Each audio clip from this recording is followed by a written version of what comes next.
Hey guys, and welcome back to another YouTube video. In this video I'll be doing my trade targets for round 9 and going through who's the best option, who's probably not the best option, and going through I guess and looking at that. So before we get into it, remember to like and subscribe, turn the notification bell on so you know when I upload, and let's get into the video. So as you can see here, we'll do because I'll do the rookies tomorrow once I know the teams. Like, that will be a late upload.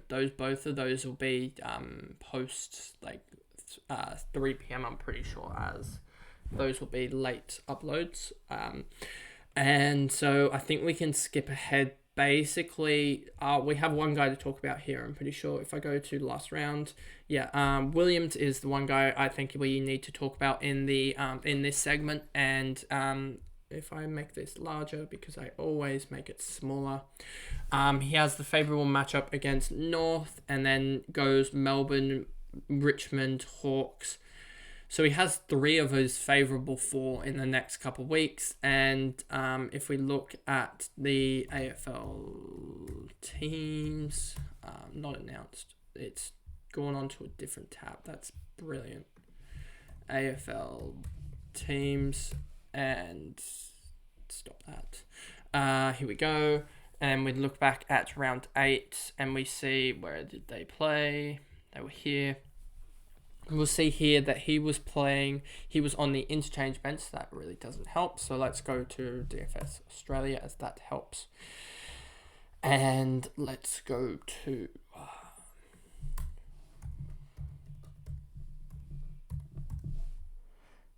it's Dylan, isn't it? Okay, let's go to down here, and you'll see here, if I get rid of this, you'll see here, defensive... he's playing majority in the first game against Sydney. He played majority as a defender. Then he slowly got he's playing as a backman. So as you can see here, he's clearly not a forward, and I'm surprised maybe he didn't hit the threshold for amount of games played to be able to get that defender status. So he should be getting defender status soon, which will help as well, because dual position players, and that'll help. So getting him, and I don't know, what is his break even's like -5, isn't it? We go to here, break evens. I don't even have to search it because I know it's down here. Yeah, -5. If he goes and scores like an 80 or something like that, I'm pretty sure he goes up like 55, 60k. So he could easily go up and jump up towards that 500k quite quickly.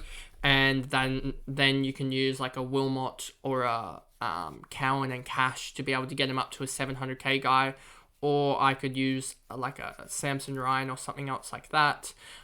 He may be a way for me to be able to get out of Aitken if he isn't selected, there's been some rumours that because he wasn't shown in a training shoot that he wasn't that he's going to be dropped yet.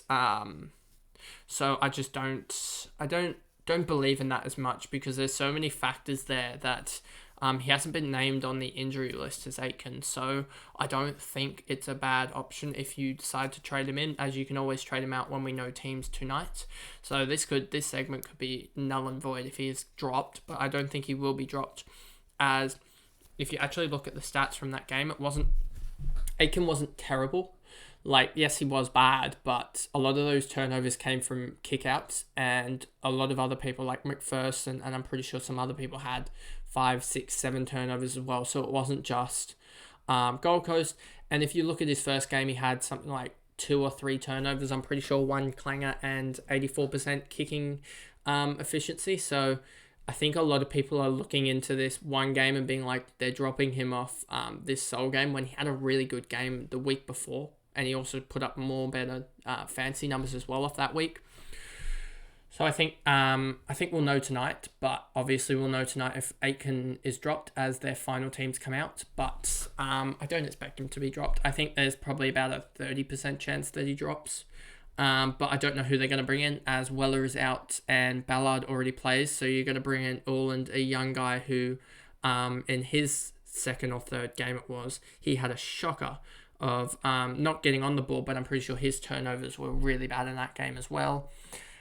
So you don't want to you wouldn't put him back in there. So I don't know who else they really put back on in that spot that Aitken is. Then we go to the 400k guys. There is absolutely no one here that I'd look at.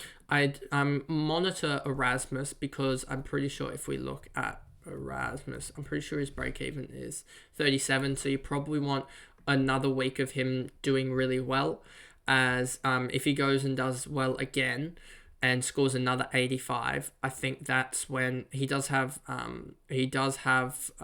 Geelong, but you could look at, because he'll be probably 500k. I don't think you can.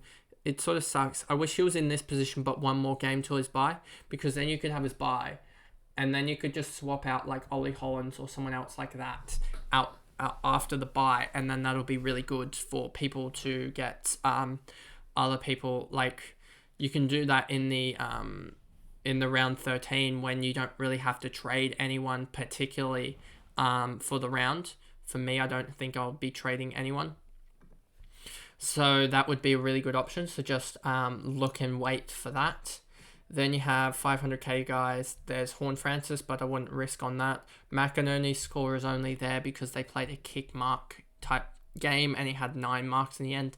That might even be almost a career high for him. He ended up with 23 touches and 9 marks. He's not a tackling guy, which really does hamper his scoring output, is that he isn't getting the tackles and marks that he really needs. Sharman, first game back, I wouldn't touch that yet. And there isn't really anyone else here that I'd say jump on, as they're all doing pretty bad. I mean, Fox, yeah, he's doing pretty bad. Sparrow, Himmelberg had a good output, but he's just not getting that role. And then you have Ballard here. I mean, yeah, there's just no one here in this 500k region. Then you go to 600k, and you have the likes of Bolton. I wouldn't touch because he's so inconsistent, and that was just a huge score for the year. Shield, again, same sort of thing. He is doing it in back-to-back games, but if you look here, he's had a 58 against Hawthorn, a 68 against West Coast, 87 here against Freo. He did come on as a sub in this game, so that's why his output is low. But, I mean, he is averaging, if you take out that game, let me just quickly do it. He is averaging close to, I'm pretty sure it's going to be like 85. Minus the 41, divide by 7. He is averaging 85 if you take out that sub game. And, yeah, so it's not bad. I mean, if I was to, I don't think I would pick him up just because he is old and could easily be bumped out of the side. But he is having a massive uptake in scoring at the moment. But he does have, who does he have now? He has Port, then the Swans, then Collingwood, which is a rough run. Stocker, a lot of people trade him out, and now he's gone big, but I wouldn't trust him. Wangadeen Malira, again, I wouldn't trust him, but I trust him more than Stocker, as he has gone 85, and he had 67% time on ground for a 101. I don't really know what to think about this, to be honest. I wouldn't trade. I think there's better targets, especially almost 700k. Jackson, that was just an up game for him. I don't think he does it. Sheed's an interesting one if you wanted to risk it with him. I mean, if we look at Sheed here and we look at his 2022, one game of 70, 2021, average 91. I mean, he's priced at 640k, which is around 77, I believe. 644,000 divided by... He is priced at 73. So, he's priced at 73. If you think he can go 90 from here on out, then I think that's a good pick. But, I mean, he's shown here, if we look at these, any injury games, doesn't look like it. So, yeah, his best is a 91, I would say. 95 in 2019, which is huge. So, yeah, I think you could see him. but you could grab him, but it would be very, very risky, as it seems like he has one good year, one bad year, one good year, one bad year. So you'd have to just hope that you get the timing right. And then there is not really anyone else that I'd say in this region. If we go to the 3-round averages, William Drew, Sloan, no one else. Fiorini could be an option here at 603k, as he's gone 78, 112, 89. I think he's a pretty good option. I mean, he's priced at, I believe, close to 68 or so, I want to say. Yeah, he's priced at 68, so you could decide to go for him. And he's got West Coast, and he's got Brisbane, Western Bulldogs, and Adelaide before the bye. I've decided to go with, at the moment, Powell, because he's priced at around the same. He's priced at 73 or so. So, and also if you look at this game here, he had a concussion protocol. This game, I believe he was sub or something, or he was eased back in it in these 2 games. So we're starting to see his time on ground go up. And if you take into account the concussion protocol that he wasn't actually concussed, but he had the 15-minute HIA, whatever it was. You probably would have scored 100 or so in this game, and 21 more points for a guy that's played 6 games is another 3.5, so that gets him up to 86 average, priced at around 74. So that's still 12 under. And if we look at the last 3, anyway, it's 103. But if you take into account another 21 points, say he gets a clean ton, then that goes up to 110.7 in the last 3. So I'm really looking at that, thinking he can go big here. He's getting the kick out, so he's not going to be dropped. So I can use him, McPherson, and Stewart in that round 13 bye. Have 3 premiums off in that bye, and really start to, I guess, in that bye, be able to shift. I will sacrifice a little bit of points, because I'll probably only sacrifice somewhere close to about 80 or so points, but I'll be able to shift a lot of points away in the round 15 bye back to the round 12 bye, as I'll be able to get like Sarong, Brayshaw, and others, and really be able to capitalize on others that will have a lot of premiums off in the round 15 bye. So that's the plan with that. Then we got anyone else here in the 600k region? Don't really think so. Need to swap that around as Siebel went up. And swap that around as well. And swap that around. Very particular with my prices. Anyone in the 600k range? We talked about Aiken. No one else here. I mean, Ashcroft is a trade out target almost, as he may be rested, and that'll open a lot of things up. If he is rested, I may be able to go down to Williams and go Ashcroft up to an 800k guy. That could be an option, but we'll have to wait and see with tonight's teams. Then we go up to 700k. Anyone in the 700k region that's a trade target? Has Dawkins' percentage gone up? Some people have decided to bring him in. Don't know why, but some people have decided to bring him in. Probably off the back of a 93 last 3 and 94 last 93 last 3 and 93 last 5. So yeah, he's been an alright option for me in the end. Anyone in this 700k region? Kerno just wouldn't get a key forward. Luke Parker's back, sort of. So you could look at him, but I'd probably wait. Maybe he's after the bye type scenario, as he is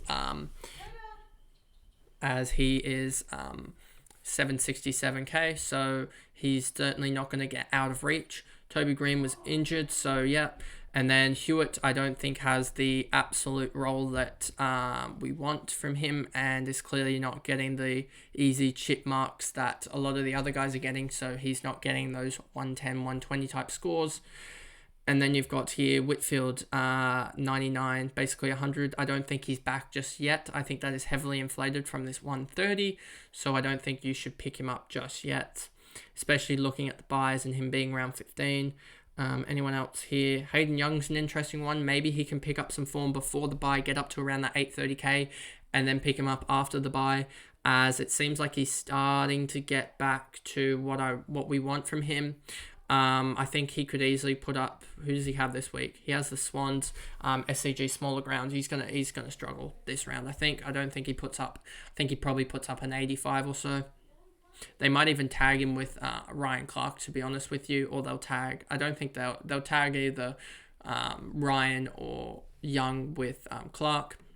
So one of them won't have as good points total. Then you have Max Gawn. We're just honestly waiting for him to get forward status, as him having him being the F6 and just being able to have basically trade him for Aitken is the plan at the moment. It is the plan to get him off for Aitken, and then just have to use him, Wilmot, and hopefully by then I'll have 120k or so, and Aitken will be like 530k or something, or use Mitchell and get him off field, as Mitchell will be hopefully 400k, and I'll have built up a little bit more gap and I can get him to Gawn, and that'll be the plan. So yeah, that is the plan at the moment, to get Gawn at the F6 role, and that would leave me with only having 2 rookies on field.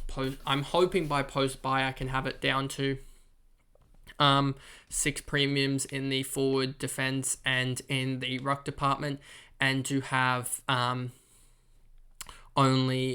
have probably 1 mid-pricer midfielder, 4 or 5 premium midfielders, and then 2 or 1 rookie at that point. And then you have Young, Gawn, Daniel, Rail here as well. I don't think he's an option after he put up a 76 against Melbourne. Found it tough. Butters, I think I wouldn't go for him just because of the injury that he had potential, but it was just a corky. But he is 72 break even, so not bad. I mean, yeah, I just don't. This is the round where I'm not moving any of my premium guys at the moment, because I'm not going to move Petrarca on just because he had an 80 score, considering he's averaged 106 and has Hawthorn this week. So I'm not going to do that. And everyone else that I have has had a really good round, so I'm not going to move them on. So it's more about trying to get the bench for me right, and that includes getting basically a rookie off field, and that's going to be probably Mitchell at this point, as Hollands and Cincotta have been putting up really good numbers. And if we look here, I could do I don't think I can do that. I could do I could find a way to get I guess I could find a way to get Cincotta off, which would be in. No, I would be more worried about Ollie Holland's score, but he's averaging like 65, isn't he? 63, so that's fine. Anyone else here well is injured? No one else really here. And then we move to the 800k region, and here you have Shearer. Newman got off, so maybe he is an option. I mean, 76, what's his break even?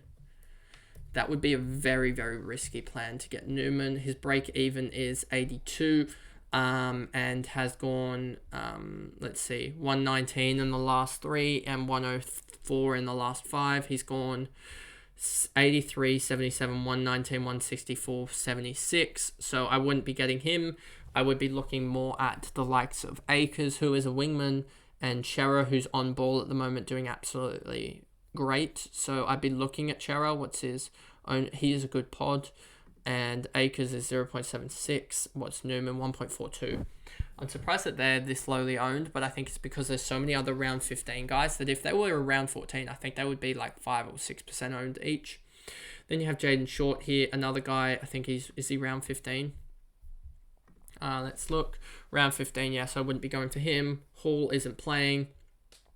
Then you got Cogs, who struggled in the last round, and that really bumped away his 135.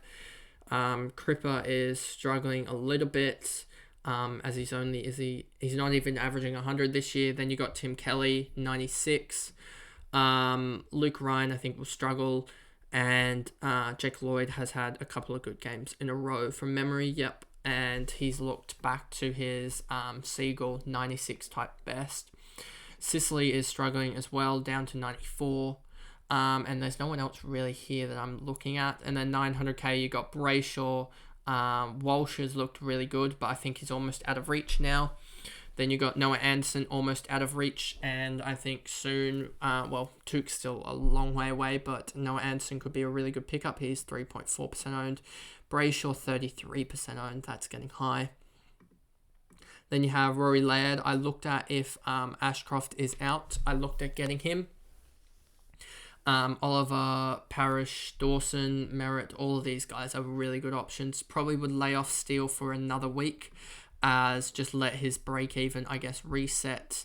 And you're probably, Steele's going to be one of the ones after the bye that I'll get, probably, as trying to shift some of the round 15 guys on. I know it's going to be hard because you're just like, this guy's a good scorer, but sometimes a lot of these guys have to go to help you keep up the scoring in the bye rounds, and then you just filter them back in over time as you start to I guess, get rid of the rookies and upgrade to more guys. So that's basically a video. Yes, a very, very long video, as there is a lot of options this week as we come closer to the bye rounds. It isn't a set sort of structure, and there isn't really, a lot of you guys will have differing plans, whether it be a double downgrade, whether it be with me when you're trying to go with 2 bench rookies and getting them off as their break evens have been hit, and you trying to get another big guy on field, as you don't really want 400, 500k in the bank.